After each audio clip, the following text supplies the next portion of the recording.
തന്നെ നമ്മൾ സ്റ്റാർട്ട് ചെയ്യുന്നു, അതിനുശേഷം അവബോധം കൊടുക്കുന്നു, പിന്നെ അതിനുശേഷമാണ് ആളുകളുടെ ഇടയിൽ ഒരു ഇൻട്രസ്റ്റ് ഉണ്ടാക്കിയെടുക്കുന്നത്.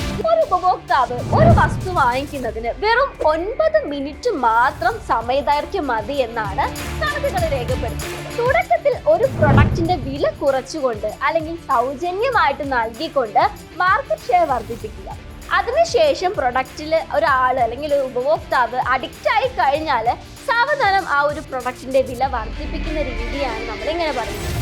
നിങ്ങളും ഇത്തരത്തിൽ ഒരു ബിസിനസ് ചെയ്യുന്ന വ്യക്തിയാണെന്നുണ്ടെങ്കിൽ നിങ്ങളുടെ ഉപഭോക്താവിനെ നിങ്ങൾ കൃത്യമായി മനസ്സിലാക്കണം. ഇന്ന് ലോകം മുഴുവൻ ഡിജിറ്റൽ യുഗത്തിലേക്ക് മാറിക്കഴിഞ്ഞു. ഇനി ഇ കൊമേഴ്സ് ബിസിനസിന്റെ കാലമാണ്. ചെറുകിട ബിസിനസ്സുകളും വൻകിട ബിസിനസ്സുകളും എല്ലാ ബിസിനസ് മേഖലകളും ഇപ്പോൾ ഇ കൊമേഴ്സ് ബിസിനസ് മേഖലയുടെ അണ്ടറിലാണ്. നിങ്ങൾ ഏത് ബിസിനസ് ആരംഭിക്കാൻ പ്ലാൻ ചെയ്യുന്നുണ്ടെങ്കിലും അത് നിങ്ങൾക്ക് വീട്ടിലിരുന്നു കൊണ്ട് തന്നെ ഇ കൊമേഴ്സ് ബിസിനസ് മേഖലയിലൂടെ വിപുലമാക്കാവുന്നതാണ്. നിങ്ങൾ ഇ കൊമേഴ്സ് ബിസിനസ് മേഖലയുടെ വളരാൻ ആഗ്രഹിക്കുന്നുണ്ടെങ്കിൽ അതിനാവശ്യമായ ഒത്തിരി മേഖലകൾ ഇന്ന് സമൂഹത്തിലുണ്ട്. ഇ കൊമേഴ്സ് മേഖലയിലൂടെ മികച്ച വരുമാനം നേടാൻ ആഗ്രഹിക്കുന്ന ഒരു വ്യക്തിയാണെങ്കിൽ ഫ്രീഡം ആപ്പ് റിസർച്ച് ടീം രൂപകൽപ്പന ചെയ്ത ഈ കോഴ്സ് വീഡിയോ നിങ്ങൾക്ക് ഉപകാരപ്രദമായിരിക്കും. നമുക്ക് എല്ലാവർക്കും അറിയാം, ഓരോ കാലഘട്ടത്തിനനുസരിച്ച് ഇ കൊമേഴ്സിലും നമ്മുടെ AI വേർഷനുകളിലെല്ലാം പല തരത്തിലുള്ള മാറ്റങ്ങൾ വന്നുകൊണ്ടിരിക്കുകയാണ്.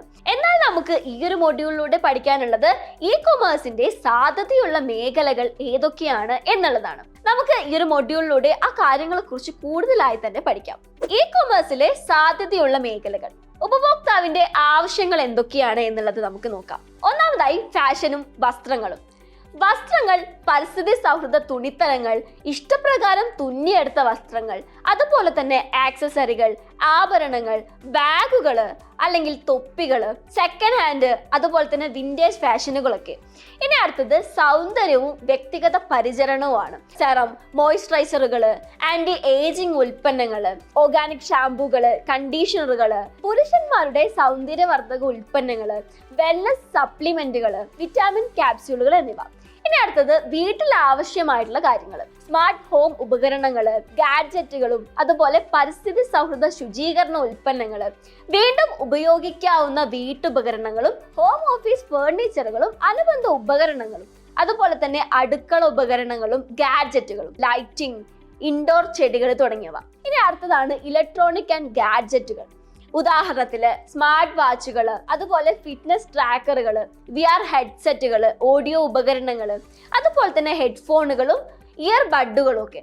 ഇനി അതുപോലെ സ്പീക്കറുകളും ഡ്രോണുകളും മിനി ക്യാമറകളും, കുറഞ്ഞ ഊർജ്ജ ഉപയോഗമുള്ള സുസ്ഥിര ഇലക്ട്രോണിക്സ്, അതുപോലെ തന്നെ ഗെയിമിംഗ് കൺസോളുകളും അനുബന്ധ ഉപകരണങ്ങളും. ഇനി അടുത്തൊരു കാര്യമാണ് ആരോഗ്യവും ശാരീരിക ക്ഷമതയും എന്നുള്ളത്. ഫിറ്റ്നസ് ഉപകരണങ്ങൾ, റെസിസ്റ്റന്റ് ബാൻഡുകൾ, അല്ലെങ്കിൽ ആരോഗ്യത്തിന് വിറ്റാമിനുകളും സപ്ലിമെന്റുകളും, അതുപോലെ സ്മാർട്ട് വാട്ടർ ബോട്ടിലുകൾ, അതുപോലെ തന്നെ ഹൈഡ്രേഷൻ മോണിറ്ററുകൾ.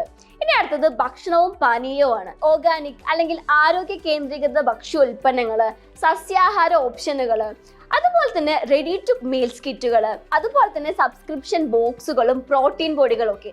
ഇനി ലഘു ഭക്ഷണങ്ങളൊക്കെ ആണെന്നുണ്ടെങ്കിൽ സപ്ലിമെന്റുകൾ, സ്പെഷ്യാലിറ്റി കോഫി, ചായ, പാനീയങ്ങൾ. ഇ കൊമേഴ്സ് ബിസിനസ് മേഖലയിലെ സാധ്യതയുള്ള മേഖലകൾ എന്ന ഒരു ചെറിയ ഭാഗത്തിലൂടെയാണ് നമ്മളിപ്പോൾ കടന്നുപോയത്. ഇന്ന് കസ്റ്റമറൈസേഷന്റെ യുഗമാണ്. അതുകൊണ്ട് തന്നെ ഓരോ കസ്റ്റമറും നമുക്ക് ഇമ്പോർട്ടന്റ് ആണ്. അതിനാവശ്യമായി ഇ കൊമേഴ്സ് ബിസിനസ് മേഖലയിലെ സാധ്യതകൾ അടങ്ങിയ ഒത്തിരി കാര്യങ്ങൾ നമ്മൾ പഠിക്കാനിരിക്കുന്നു. ഇ കൊമേഴ്സ് ബിസിനസ് മേഖലയിലൂടെ എങ്ങനെ ലാഭം നേടാം എന്നതടങ്ങിയ കോഴ്സ് ഇപ്പോൾ ഫ്രീഡം ആപ്പിൽ അവൈലബിൾ ആണ്. ഇതുവരെ ഫ്രീഡം ആപ്പ് ഡൗൺലോഡ് ചെയ്യാത്തവർ ഇപ്പോൾ തന്നെ പ്ലേ സ്റ്റോറിലോ ആപ്പ് സ്റ്റോറിലോ പോയി ഫ്രീഡം ആപ്പ് ഡൗൺലോഡ് ചെയ്യൂ. നമുക്ക് വീഡിയോയുടെ ബാക്കി ഭാഗത്തിലേക്ക് കടക്കാം. ഇനി ശിശുക്കളുടെയും കുട്ടികളുടെയും കാര്യം എടുത്ത് നോക്കുമ്പോൾ കുട്ടികളുടെ ഓരോ കാര്യങ്ങളും പഠിപ്പിക്കുന്നതിനുള്ള കളിപ്പാട്ടങ്ങൾ, അതുപോലെ തന്നെ ജനിക്കുന്ന കുട്ടികൾക്ക് ഉപയോഗിക്കാൻ കഴിയുന്ന വസ്ത്രങ്ങൾ, അതുപോലെ ജൈവ ഉൽപ്പന്നങ്ങളൊക്കെ, പിന്നെ കുട്ടികളുടെ ഫേർണിച്ചറുകളും, അതുപോലെ മുറിയുടെ അലങ്കാരങ്ങളും, പഠന പ്രവർത്തനങ്ങൾക്കുള്ള സബ്സ്ക്രിപ്ഷൻ ബോക്സുകൾ, ഇത്തരം കാര്യങ്ങളൊക്കെ ഉണ്ട്. ഇനി അടുത്തൊരു കാര്യമാണ് പെറ്റ് സപ്ലൈസ് എന്നുള്ളത്. വളർത്തുമൃഗങ്ങളുടെ ഭക്ഷണങ്ങൾ, അതുപോലെ വളർത്തുമൃഗങ്ങളുടെ ആരോഗ്യ ഉൽപ്പന്നങ്ങളും അനുബന്ധങ്ങളും, അതുപോലെ GPS കോളറുകളും ക്യാമറകളും പോലുള്ള സ്മാർട്ട് പെറ്റ് ആക്സസറികൾ, അതുപോലെ തന്നെ വളർത്തുമൃഗങ്ങളുടെ കളിപ്പാട്ടങ്ങളും പരിസ്ഥിതി സൗഹൃദ ഉൽപ്പന്നങ്ങളും ഒക്കെ. ഇനി വളർത്തുമൃഗങ്ങളെ പരിപാലിക്കുന്നതിനുള്ള ഉപകരണങ്ങളും സേവനങ്ങളും. ഇനി അടുത്തത് പുസ്തകങ്ങളും വിദ്യാഭ്യാസവുമാണ്. അതായത് ഇ-ബുക്കുകൾ, ഓഡിയോ ബുക്കുകൾ, അതുപോലെ തന്നെ ഓൺലൈൻ കോഴ്സുകൾ, ഭാഷാ പഠന ഉപകരണങ്ങളും മെറ്റീരിയലുകളും, അതുപോലെ ഓൺലൈൻ ജേർണലുകൾ, ഇനി അടുത്തത് ആക്സസറികളാണ്. ചാർജിംഗ് സ്റ്റേഷനുകൾ, പരിസ്ഥിതി സൗഹൃദ ക്ലീനർ പോലുള്ള കാർ കെയർ ഉൽപ്പന്നങ്ങൾ, അതുപോലെ സ്മാർട്ട് ഡാഷ് ക്യാമറകളും GPS-കളും, മോട്ടോർ സൈക്കിൾ ഗിയർ അനുബന്ധ ഉപകരണങ്ങളും. ഇനി നമുക്ക് പറയാനുള്ള ഒരു കാര്യം എന്ന് പറയുന്നത് എന്താണ് പെനട്രേഷൻ എന്നുള്ളതാണ്. തുടക്കത്തിൽ ഒരു പ്രൊഡക്റ്റിന്റെ വില കുറച്ചുകൊണ്ട് അല്ലെങ്കിൽ സൗജന്യമായിട്ട് നൽകിക്കൊണ്ട് മാർക്കറ്റ് ഷെയർ വർദ്ധിപ്പിക്കുക. അതിനുശേഷം പ്രൊഡക്റ്റിൽ ഒരാൾ അല്ലെങ്കിൽ ഉപഭോക്താവ് അഡിക്റ്റ് ആയി കഴിഞ്ഞാൽ സാവധാനം ആ ഒരു പ്രൊഡക്റ്റിന്റെ വില വർദ്ധിപ്പിക്കുന്ന രീതിയാണ് നമ്മൾ ഇങ്ങനെ പറയുന്നത്. നമുക്ക് എല്ലാവർക്കും അറിയാം, ഒരു വ്യക്തി ഒരു ബിസിനസ് തുടങ്ങി കഴിഞ്ഞിട്ടുണ്ടെങ്കിൽ ആ ഒരു ബിസിനസ്സിൽ അദ്ദേഹം കൊണ്ടുവന്നിട്ടുള്ള പ്രൊഡക്റ്റുകൾ പെട്ടെന്ന് തന്നെ വിറ്റൊഴിക്കുക എന്നുള്ളതിനപ്പുറത്തേക്ക് ഓരോ വ്യക്തികളുടെ മനസ്സിലും വീണ്ടും വീണ്ടും ആ ഒരു പ്രൊഡക്റ്റ് വാങ്ങിക്കുന്ന ഒരു രീതി ഉണ്ടാക്കിയെടുക്കണം.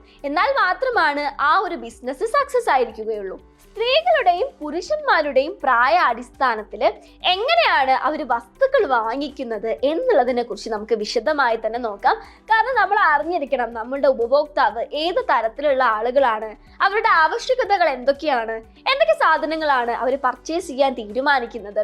അപ്പൊ നമുക്ക് അതിനെക്കുറിച്ച് വിശദമായി തന്നെ നോക്കാം. സ്ത്രീകളുടെ കാര്യത്തില് 21 വയസ്സ് പ്രായത്തില് വസ്ത്രങ്ങൾ, ജ്വല്ലറികൾ, മൊബൈൽ ഫോണുകൾ എന്നിവയാണ് കൂടുതലായിട്ട് അവർ വാങ്ങിക്കുന്നത്. എന്നാൽ 21-30 വയസ്സ് കാലഘട്ടത്തിൽ വസ്ത്രങ്ങൾ, ജ്വല്ലറി, മൊബൈൽ ഫോൺ അതുപോലെ തന്നെ വീട്ടു സാധനങ്ങൾ കൂടി വാങ്ങിക്കും. ഇനി 31 മുതൽ 40 വരെയുള്ള പ്രായമാണെന്നുണ്ടെങ്കിൽ വസ്ത്രങ്ങൾ, ജ്വല്ലറി, മൊബൈൽ ഫോൺ, വീട്ടു സാധനങ്ങൾ, കുട്ടികൾക്കുള്ള വസ്തുക്കൾ, അതുപോലെ ഭക്ഷണവും പലചരക്ക് സാധനങ്ങൾ കൂടി ഇതിൽ ഉൾപ്പെടുന്നുണ്ട്.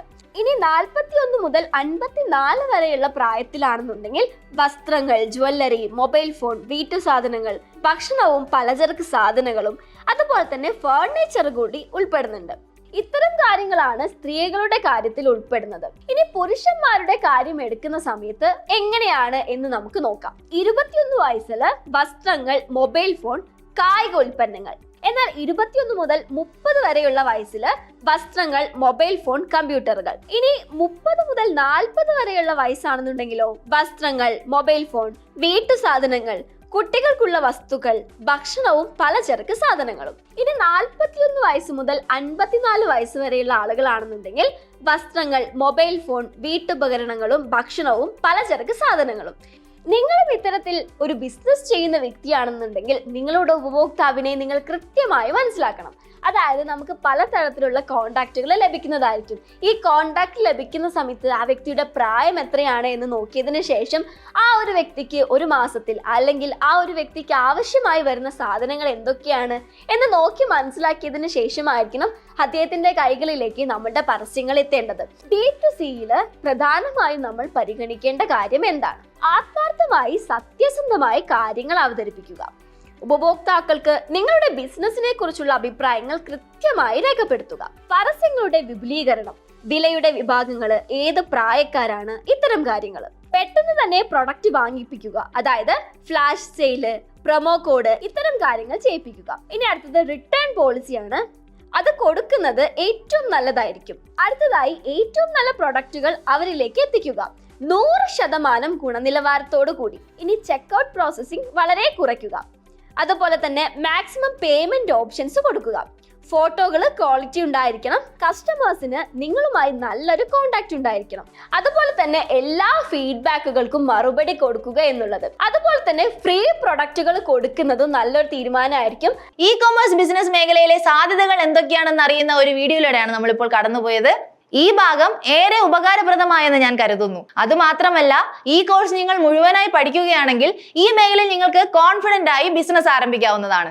ഇതുപോലുള്ള ഇൻഫോർമേറ്റീവ് വീഡിയോകൾക്കായി ഇപ്പോൾ തന്നെ ഫ്രീഡം മലയാളം മണി ചാനൽ സബ്സ്ക്രൈബ് ചെയ്യൂ.